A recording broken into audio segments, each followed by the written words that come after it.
Now, with that being said, she talks tough against Russia. But our nuclear program has fallen way behind, and they've gone wild with their nuclear program. Not good. Our government shouldn't have allowed that to happen. Russia is new in terms of nuclear. We are old, we're tired, we're exhausted in terms of nuclear. A very bad thing. Now, she talks tough. She talks really tough against Putin and against Assad. She talks in favor of the rebels. She doesn't even know who the rebels are. You know, every time we take rebels, whether it's in Iraq or anywhere else, we're arming people.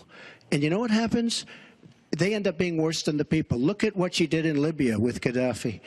Gaddafi's out. It's a mess. And by the way, ISIS has a good chunk of their oil. I'm sure you probably have heard that. It was a disaster. Because the fact is, almost everything she's done in foreign policy has been a mistake, and it's been a disaster. But if you look at Russia, just take a look at Russia, and look at what they did this week, where I agree she wasn't there, but possibly she's consulted. We sign a peace treaty. Everyone's all excited. Well, what Russia did with Assad, and by the way, with Iran, who you made very powerful with the dumbest deal perhaps I've ever seen in the history of deal-making, the Iran deal with $150 billion, with the $1.7 billion in cash, which is enough cash to fill up this room. But look at that deal. Iran now and Russia are now against us. So she wants to fight.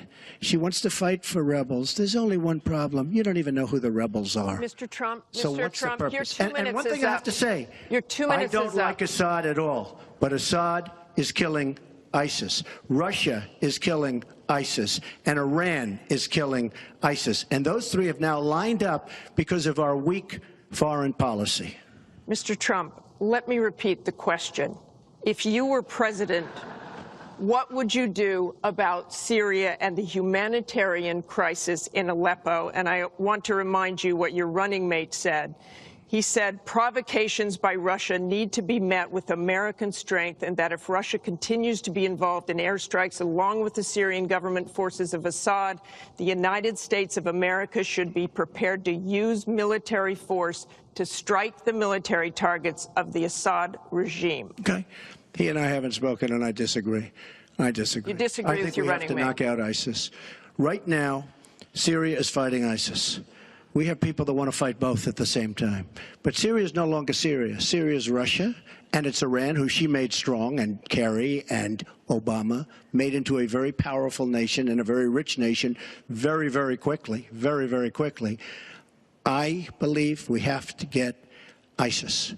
We have to worry about ISIS before we can get too much more involved. She had a chance to do something with Syria. They had a chance, and that was the line. What do you think will happen if Aleppo falls? I think Aleppo is a disaster, humanitarian-wise. What do you think will happen if it falls? I think that it basically has fallen, okay? It basically has fallen. Let me tell you something. You take a look at Mosul. The biggest problem I have with the stupidity of our foreign policy. We have Mosul. They think a lot of the ISIS leaders are in Mosul.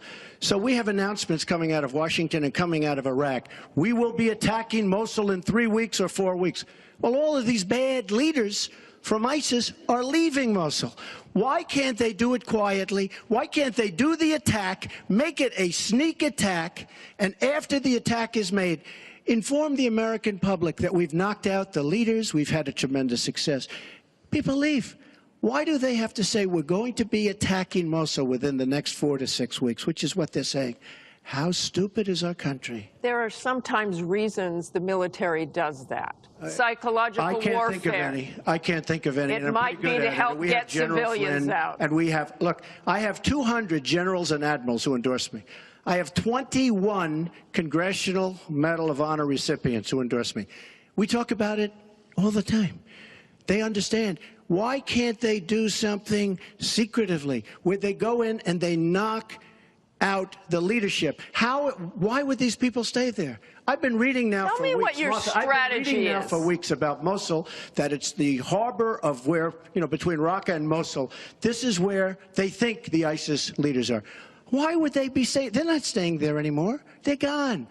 Because everybody's talking about how Iraq, which is us with our leadership, goes in to fight Mosul. Now, with these 200 admirals and generals, they can't believe it. All I say is this: General George Patton, General Douglas MacArthur are spinning in their grave at the stupidity of what we're doing in the Middle East. I'm going to go to Secretary Clinton. Secretary Clinton, you want Assad to go. You advocated arming rebels, but it looks like that may be too late for Aleppo. You talk about diplomatic efforts. Those have failed. Ceasefires have failed. Would you introduce the threat of U.S. military force beyond a no-fly zone against the Assad regime to back up diplomacy? I would not use American ground forces in Syria. I think that would be a very serious mistake.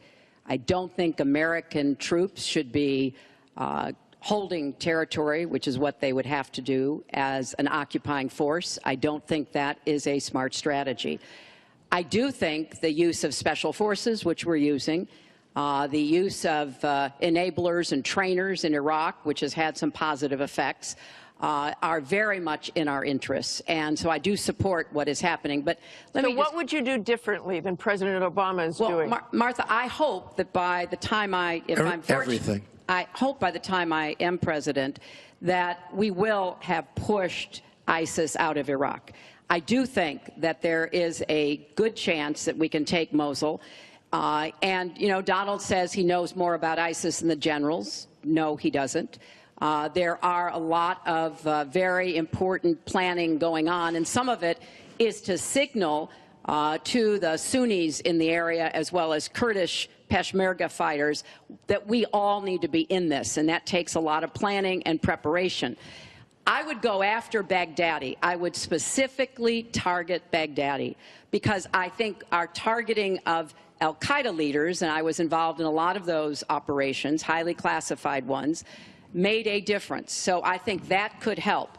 I would also consider arming the Kurds. The Kurds have been our best partners in Syria as well as Iraq.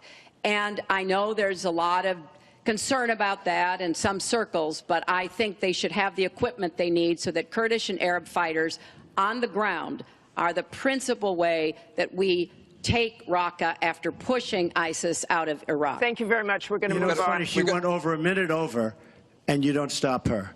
When I go 1 second over, it's like you a had big deal. many answers. It's really very interesting. We've got a question over